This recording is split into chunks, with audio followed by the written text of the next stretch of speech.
ہمیشہ یہی کہا ہے کہ یا علی مدد کے لیے آ جاؤ، یا علی مدد کے لیے آ جاؤ۔ جب پہلی دعوت دی ہے ذوالعشیرہ کی تو آپ نے یہ اعلان کیا ہے کہ تم میں سے جو میری حمایت میں کھڑا ہوگا، یعنی جو میری مدد کا وعدہ کرے گا، میں اسے اپنا وزیر اور جانشین بناؤں گا۔ توجہ کے ساتھ، تو سب جانتے ہیں سوائے علی کے کوئی کھڑا نہیں ہوا، اور یہ واقعہ بعد میں بیان کروں گا۔ لیکن پہلی مشکل سے لے کر سرور کائنات کی زندگی کا یہ اصول بن گیا تھا کہ جہاں جہاں بھی مشکل کا وقت آیا آپ نے انبیاء کو وعدہ یاد نہیں دلوایا، بلکہ علی کو پکارا کہ یا علی مدد کے لیے آ جاؤ، یا علی مدد کے لیے آ جاؤ۔ اور علی نے بھی کبھی نہیں کہا کہ اے مصطفیٰ تب مجھے کیوں نہیں پکارا تھا، تب نبی بناتے مجھے، میں مدد کے لیے آتا۔ لیکن یہ کیا جس سے وعدہ کسی اور سے ہے بلا کسی نہیں، جب بھی کہا کہ یا علی مدد کے لیے آ جاؤ، حضرت علی سائے کی طرح آپ کے پاس پہنچ جاتے تھے۔ وعدہ تھا انبیاء کے ساتھ، نبھایا ہے علی مرتضیٰ نے۔ توجہ کے ساتھ، وعدے کیے تھے انبیاء نے، ان وعدوں کو نبھایا ہے علی مرتضیٰ نے کہ جہاں جہاں مشکل پڑی ہے وہ آپ کی مدد کے تشریف لے کر آ گئے ہیں۔ لوگوں نے پتھر مارے تو علی نے آگے بڑھ کے بچا لیا، لوگوں نے حملہ کرنا چاہا تو علی سامنے آ گئے، لوگوں نے تلوار مارنا چاہی تو علی بستر پر لیٹ گئے۔ یعنی جہاں جہاں سرور کائنات کو مشکل ہوئی، جہاں جہاں خطرہ ہوا، علی وہاں پر آ گئے۔ وعدہ انبیاء سے تھا کہ انبیاء آئیں گے، لیکن آئے ہیں علی۔ اگر انبیاء وعدہ کر کے نہ آتے تو نبوتیں نہ ملتی، لیکن وعدہ کیا تھا، آئے نہیں ہیں۔ آیا کون ہے؟ علی مرتضیٰ۔ اس کا مطلب یہ ہے کہ جہاں جہاں انبیاء نے وعدہ کر کے محمد مصطفیٰ کا ساتھ نہیں دیا دنیا میں اور علی مدد کے لیے آئے ہیں، اس کا مطلب یہ ہے کہ علی جہاں ابو طالب کی طرف سے محمد مصطفیٰ کی مدد کر رہے تھے، وہاں ان انبیاء کی ترجمانی کرتے ہوئے مصطفیٰ کا ساتھ دے رہے تھے۔ تو اس لیے محمد مصطفیٰ نے کہا کہ تم میں سے جو چاہتا ہے کہ آدم کو دیکھے تو علی کو دیکھے، تو ابراہیم کو دیکھے تو علی کو دیکھے، تو موسیٰ کو دیکھے تو علی کو دیکھے، تو یوسف کو دیکھے تو علی کو دیکھے۔ اس لیے کہ پروردگار نے جو اوصاف انبیاء میں سمیٹ دیے تھے وہ سب علی کی ذات میں پھیلا دیے۔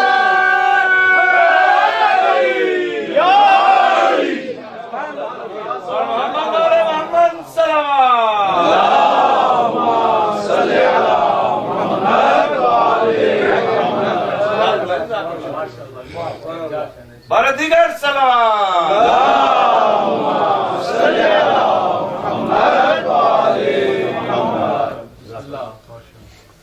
اور بس آخری جملہ آیت کو مکمل کر لوں کہ فَاشْهَدُوا وَأَنَا مَعَكُم مِّنَ الشَّاهِدِينَ، کہ جو تم گواہ رہو کہ جو وعدہ کر رہے ہو میں بھی تمہارے ساتھ گواہ ہوں، کہ میں بھی گواہ ہوں کہ تم نے یہ وعدہ کیا ہے۔ اور فرمایا وَمَن تَوَلَّىٰ بَعْدَ ذَلِكَ فَأُولَٰئِكَ هُمُ الْفَاسِقُونَ، کہ اے انبیاء میں گواہ ہوں کہ تم نے وعدہ کیا ہے، اگر کوئی اس وعدہ کرنے کے بعد منہ پھیر لے گا، مکر جائے گا، وعدہ خلافی کرے گا تو وہ فاسق ہو جائے گا، فاسق ہو جائے گا۔ فاسق کہتے ہیں علل اعلان گناہ کرنے والے کو، دنیا کے سامنے گناہ کرتا ہے اسے کہتے ہیں فاسق۔ ہم سب معروف طور پر کہتے تھے کہ یزید فاسق تھا، کیوں؟ کہ وہ دنیا کے سامنے گناہ کرتا تھا۔ گناہ سب کرتے ہیں، کوئی چھپ کے کرتا ہے کوئی، لیکن جو دنیا کے سامنے گناہ کرتا ہے نا اسے کہتے ہیں فاسق۔ پروردگار نے کہا انبیاء میں تمہیں فاسق بنا دوں گا، اگر مصطفیٰ کی مدد نہ کی تو فاسق بنا دوں گا۔ یعنی تمہاری کتاب تمہارے پاس ہوگی، حکمت تمہارے پاس ہوگی، لیکن جو تم کار نبوت انجام دو گے وہ تمہارا ثواب نہیں تمہارا گناہ شمار ہوگا، تمہیں فاسق بنا دوں گا۔ یہ نہیں کہا کہ نبوت واپس لے لوں گا، کتاب کا علم واپس لے لوں گا، تمہیں دیوانہ بنا دوں گا، تمہارا علم ختم نہیں، تمہیں فاسق بنا دوں گا۔ یعنی تم جو اچھا کام بھی کرو گے وہ تمہاری برائی شمار ہوگی۔ یہ ایسی بات ہے جو ہمیں دو جگہ پہ نظر آتی ہے۔